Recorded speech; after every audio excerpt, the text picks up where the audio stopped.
ও ভোলাগুলো নিয়ে আসছে মনে করছে। হ্যাঁ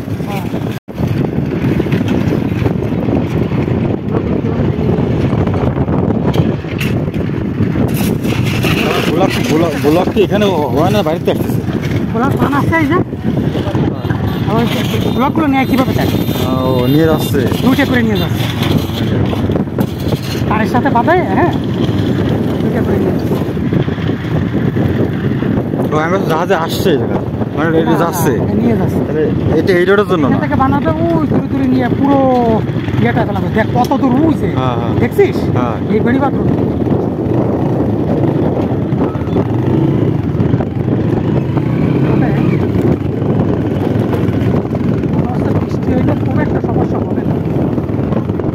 এখানে বৃষ্টি হলে সমস্যা, কোনো ঘর বাড়ি নেই, খুবই সমস্যা। যেও দেখছিস কোনো সমস্যা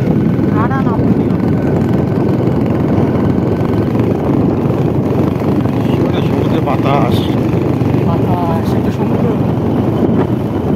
ম্যাপেই দেখছিলাম না, বিশাল নদী। হ্যাঁ শেষ পর্যন্ত আন্টিয়ারা আসলাম আমরা। প্রথম আসলাম আমরা। হ্যাঁ প্রথম আসলাম এখানে। হ্যাঁ এই পর্যন্ত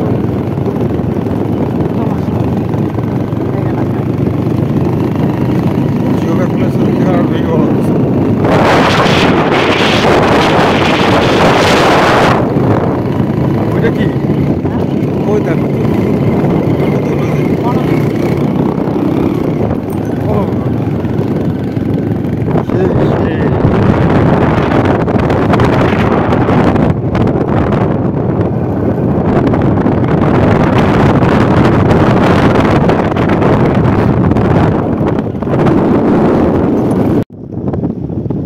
এটা সেই আমাদের খুলনার দক্ষিণ অঞ্চলের একদম সর্বশেষ সীমানার কাছাকাছি আমরা চলে আসছি।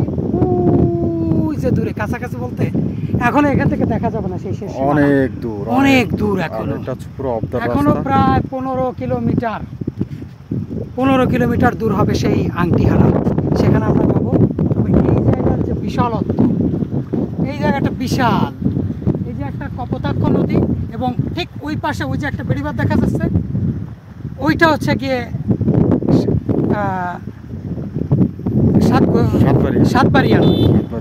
সাতবাড়িয়া নদী। এবং এই জায়গা সরু একটা চিপা জায়গা, ওই যে ওই জায়গাটা সব থেকে চিপা সরু।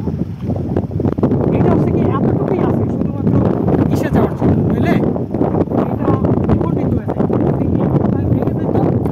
এইটুকু ভেঙে গেলে দক্ষিণ বেতকাশিটা বিচ্ছিন্ন হয়ে যেত, এই একটা দ্বীপ হয়ে যেত। হ্যাঁ উত্তর বেতকাশি থেকে একদম বিচ্ছিন্ন হয়ে যেত। এই নদীটা আর অল্প একটু আছে, যদিও এই সাইড দিয়ে বেড়িবাঁধ বেড়িবাঁধ নির্মাণের ব্যবস্থা চলতেছে, যার কারণে আমার মনে হচ্ছে যে এটা টিকে যাবে। এটা ভেঙে ওই সাতবাড়িয়া নদীর সঙ্গে কপোতাক্ষ নদীটা মিশে যাবে না। চমৎকার একটা জায়গা, এটা সরু একেবারে। ম্যাপে আমি আপনাদেরকে দেখাবো, ম্যাপে দেখালেই জায়গাটা বুঝতে পারবেন যে জায়গাটার ভৌগোলিক অবস্থানটা এত জটিল। ধন্যবাদ। এখনও প্রায় 15 কিলোমিটার দূর। দেখলেন যে অনেক দুর্গম পথ পাড়ি দিয়ে এসেছি এবং আমরা এখন সরু একটি জায়গায় রয়েছি। এখন থেকে উঁচু নিচু অনেক পাহাড়ের মতো উঁচু ডিপ এবং কোথাও নিচু এই জায়গাগুলো বাইক চালিয়ে চলা খুবই কঠিন, ঝুঁকিপূর্ণ। এবং প্রায় জায়গাতে এখানে একটি সুইচ গেট তৈরি হবে এবং এখানে বিশাল কর্মযজ্ঞ চলছে। যে দূরে দেখছেন, আমাদেরকে এখন সেই দূরে যেতে হবে এবং পথটা যে সামনে আরও কতটা ভয়াবহ হতে চলেছে, দুর্গম হতে চলেছে, সেটা আমরা আশেপাশের মানুষের কাছ থেকেই শুনেছি। অনেকেই নাকি সেখান থেকে যাওয়া প্রায় অসম্ভব। তো এই দুর্গম যাত্রাটা আপনারা যদি যে সরু জায়গাটা দেখালাম কাটকাটা, সেখান থেকেই আংটিহারা যেতে প্রায় 300 টাকা করে এক একজন প্রতি ভাড়া লাগে মোটর সাইকেলে। তার উপরেও আপনি পুরোপুরি জায়গায় যেতে পারবেন না, অনেক দূর আপনাকে গাড়িও ঠেলতে হবে, পায়ে হাঁটতে হবে।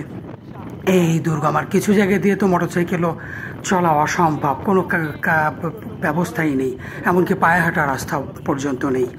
এই দুর্গম, এই বিশাল, যত দূর ছুটে চলেছি মনে হচ্ছে যে আমরা পৃথিবীর শেষ প্রান্তে এসে পৌঁছেছি।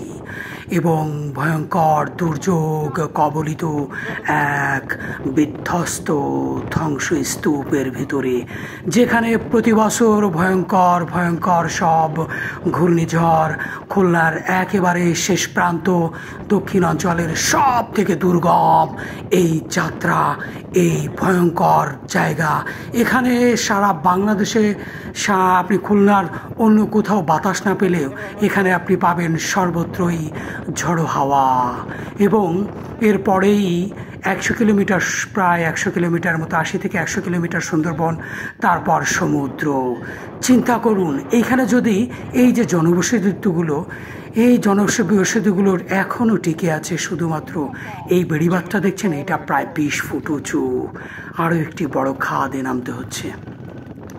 তো এই যে জায়গা এত দুর্গম, অনেক জায়গায় জিও ব্যাগ ফেলানো হয়েছে, তারপর কংক্রিটের এই জায়গাটা দেখেন কতটা সরু, কংক্রিটের ব্লক দেওয়া আছে এবং ব্লকগুলো খেয়ে গেছে নোনা জলে।